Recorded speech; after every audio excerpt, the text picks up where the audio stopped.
नमस्कार दोस्तों, अगर आप अपने जीवन में कुछ नया सीखना चाहते हैं तो हमारे इस आदि सागर चैनल को जरूर सब्सक्राइब करें। श्री शिवाय नमस्तुभयम। हर हर महादेव। दोस्तों, आप सभी लोग जानते हैं कि 11 सितंबर 2024 को पड़ रही है बुधवार मासिक दुर्गाष्टमी। दोस्तों, यह जो बुधवार है भाद्रपद महीने में पड़ने वाला सबसे बड़ा बुधवार है, क्योंकि सावन महीने के बाद भाद्रपद का पहला बुधवार पड़ रहा है, जिसका बहुत ही बड़ा और विशेष महत्व होता है। और ऐसा दिन पूरे साल में सिर्फ एक ही बार आता है।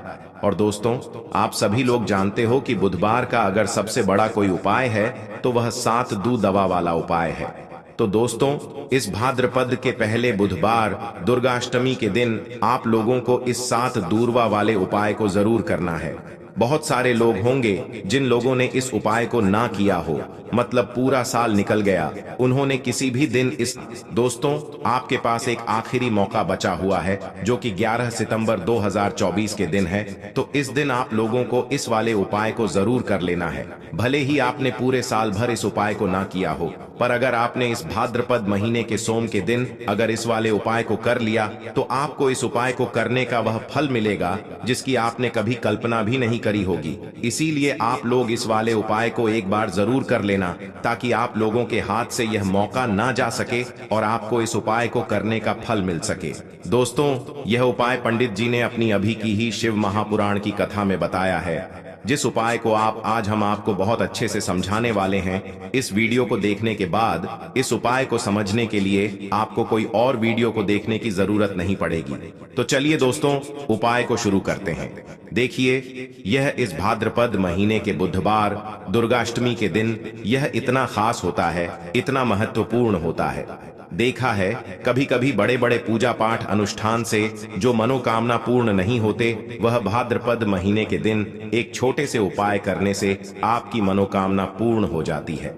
और बहुत सारे लोगों ने इस उपाय को किया भी है और उनको इस उपाय को करने का फल भी जरूर मिला है।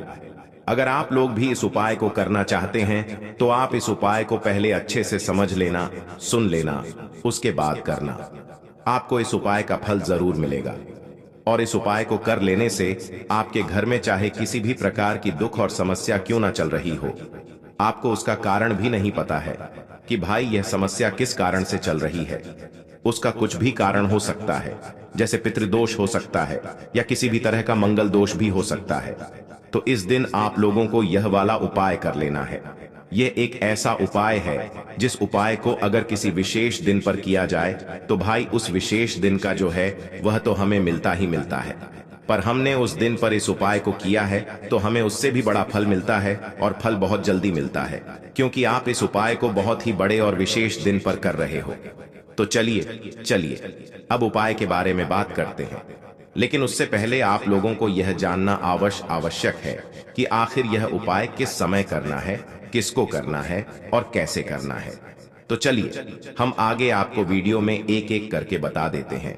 तो दोस्तों, इस 7 दूरवा वाले उपाय को हमें इस बुधवार के दिन कैसे करना है, किसको करना है, किस समय करना है और कहां पर करना है, यह सारे सवालों के जवाब आपको इस वीडियो में मिल जाएंगे। और जो विशेष महत्व होता है, और जब बात आ जाए 7 दूरवा की, तो यह सोने पर सुहागा वाली बात हो जाती है और यह एक बहुत ही बड़ा उपाय हो जाता है इस बुधवार का। तो अब दोस्तों, इस 7 दूरवा वाले उपाय को आखिर करना किसको है, सबसे पहले हम लोग वह बात जान लेते हैं। तो देखो, घर की जो बड़ी माताएं बहनें होती हैं, उन माताओं बहनों में से कोई भी एक बड़ी माता बहन इस वाले उपाय को कर सकती है। और दोस्तों, अगर आप चाहे तो अपने घर में से सभी सदस्यों को भी इस उपाय को करवा सकते हैं। अगर किसी व्यक्ति की खुद की कोई मनोकामना है, खुद की कोई दुख और परेशानी है जो कि वह अपने लिए ही करना चाहता है, इस वाले उपाय को तो वह खुद अपने लिए भी कर सकता है। बाकी अगर कोई घर में से ऐसा है जो कि अपने ने पूरे घर परिवार की सुख और शांति के लिए यह वाला उपाय करना चाहता है, तो भाई वह भी कर सकता है। उसमें भी कोई दिक्कत वाली बात नहीं है। कहने का मतलब यह है कि इस उपाय को हर एक सदस्य भी कर सकता है, और पूरे घर परिवार के सदस्य के लिए घर की बड़ी माताओं बहनों में से कोई एक माता बहन भी कर सकती है।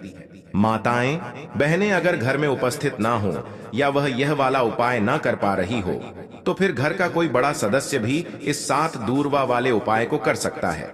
चाहे फिर वह पुरुष ही क्यों ना हो, उसमें कोई भी दिक्कत वाली बात नहीं है। अब दोस्तों देखो, हमें शिवलिंग के पास में जाकर करना है। बहुत सारे लोग प्रश्न करते हैं, हर एक उपाय को करते समय क्या हम इस उपाय को घर पर या मंदिर में कर सकते हैं? देखो, तो इस वाले उपाय को आप मंदिर में करोगे तो अच्छा रहेगा, घर पर नहीं करना है इस वाले उपाय को। उसके बाद में दोस्तों जो अगला प्रश्न निकल कर आता है वह यह आता है इस उपाय को लेकर कि आखिर इस उपाय को हमें किस समय करना है, सुबह के समय करना है कि शाम के समय करना है? तो देखो, इस वाले उपाय को आप लोग सुबह के समय भी कर सकते हो और शाम के समय प्रदोष काल में भी कर सकते हो। अब अगर आप पूछो कि भाई सबसे उत्तम समय कौन सा रहेगा इस साथ दूरवा वाले उपाय को करने का, तो हम आपसे बस यही कहेंगे कि इस उपाय को आप शाम के समय करेंगे तो ज्यादा बेहतर होगा। बाकी अगर सुबह के समय भी करेंगे तो भी अच्छा होगा, उसमें कोई भी दिक्कत वाली बात नहीं है। तो अब दोस्तों जो अगली सबसे बड़ी और महत्वपूर्ण बात आती है वह यह आती है कि सुबह अगर हम उपाय को करेंगे तो हमें कितने बजे से लेकर कितने बजे तक के बीच में करना है, और शाम के समय प्रदोष काल में करेंगे तो हमें कितने बजे से लेकर कितने बजे के बीच में करना है। तो देखो, सुबह जितनी जल्दी हो सके आप उपाय को करने की कोशिश करना। बाकी अगर किसी कारणवश लेट भी हो जाओ, थोड़ी देर भी हो जाए, तो 10 या 11 बजे तक भी आप उपाय कर लेना, पर 12 बजे से ज्यादा देरी ना हो, ठीक है? इस बात का ध्यान रखना। उसके बाद में दोस्तों अगर शाम के समय प्रदोष काल की बात करें, प्रदोष काल का जो समय है होता है वह शाम के 6 बजे से शुरू हो जाता है। मतलब शाम के 6 बजे से लेकर 7 बजे के बीच का जो समय होता है ये समय प्रदोष काल का समय होता है। पर अभी जो मौसम चल रहा है इस मौसम में जो है शाम बहुत देरी से होती है, तो आप इस उपाय को 7 या 8 बजे के बीच में भी कर सकते हो। मतलब शाम के 68 बजे से रात 8 बजे के बीच में आप कभी भी इस वाले उपाय को कर सकते हो, उसमें कोई भी दिक्कत वाली बात नहीं है। परंतु बुधवार के दिन कोशिश करना कि समय के अंतर्गत ही कर लो।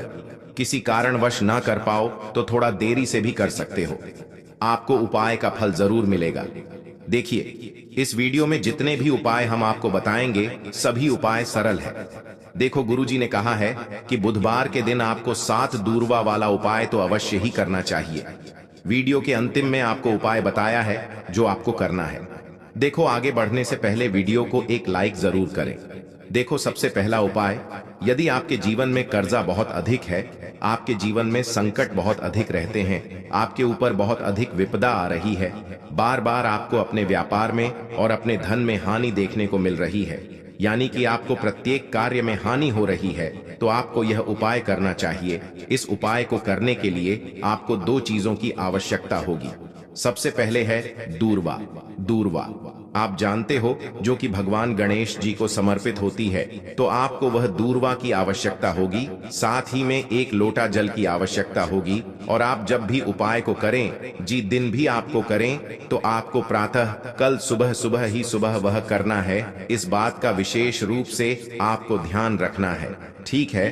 तो आपको 1 दूरवा लेनी है। अगर आधा दूरवा भी मिल जाती है तो भी कोई दिक्कत नहीं है, बस आपको दूरवा लेनी है। अगर ज्यादा ना मिले तो उसे स्थान पर 1 दूरवा भी ले सकते हैं।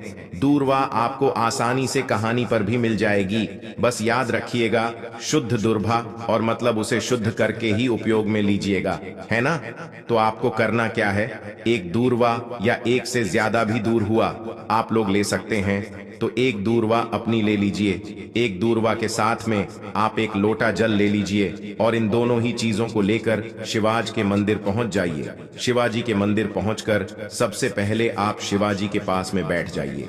शिवाजी के पास में बैठने के बाद जो शिवाजी की शिवलिंग होगी, शिवलिंग की ऊपर सबसे पहले आपको यह दुर्भाग्य को समर्पित करना है।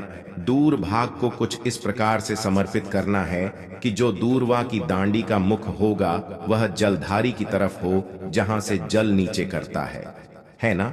और जो दूरवा का मिला हुआ भाग होगा वह अपने आप शिवाजी के पीछे की तरफ हो जाएगा, ठीक है? तो इस प्रकार से यह दुर्भा का यह दूरवा आपको भगवान शिवाजी का शिवलिंग के ऊपर समर्पित करनी है। और जो 1 लोटा जल आप अपने साथ लेकर आए हैं, इसी दूर के ऊपर भगवान शिवाजी की शिवलिंग के ऊपर 1 धारा से आपको समर्पित कर देना है, ठीक है? अब यहाँ पर देखने बात यह है कि यह उपाय इस व्यक्ति को करना है जी व्यक्ति की नौकरी एन ग रही हो, जो व्यक्ति परीक्षा में